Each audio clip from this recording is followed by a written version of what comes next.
একজন ডেভেলপার হিসাবে আমাদের মেইন কাজ হচ্ছে ডাটা নিয়ে খেলা করা।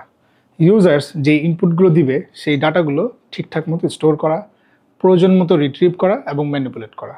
আর এই কাজগুলো করার জন্যই আমাদের প্রয়োজন হয় ডাটাবেজ ম্যানেজমেন্ট সিস্টেম বা ডিবিএমএস।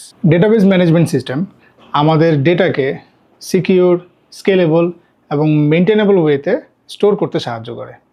পাশাপাশি বড় বড় অ্যাপ্লিকেশনের লার্জ অ্যামাউন্ট অফ ডাটা আমরা খুব ইজিলি হ্যান্ডেল করতে পারি ডিবিএমএস এর সাহায্যে। শুধু ক্লাউড অপারেশনই না, ডিবিএমএস থেকে আমরা ডেটা ইন্টিগ্রিটি, কনকারেন্সি কন্ট্রোল কিংবা পারফরমেন্স অপটিমাইজেশনের মতো সুবিধাগুলো পেয়ে থাকি, যা একটি প্রোডাকশন রেডি অ্যাপ্লিকেশনের ব্যাকবোন হিসাবে কাজ করে। একজন ডেভেলপার হিসাবে আপনি যদি ডিবিএমএসটা ভালো করে শিখতে পারেন, যে কোনো প্রজেক্টের ডাটাবেস ডিজাইনটা আপনি খুব এফিশিয়েন্টলি এবং স্কেলেবল ওয়েতে করতে পারবেন। ডিবিএমএস সম্পর্কে আর যদি আপনার ধারণা না থাকে, তাহলে আপনার অ্যাপ্লিকেশন হবে একটা এমটি শেল।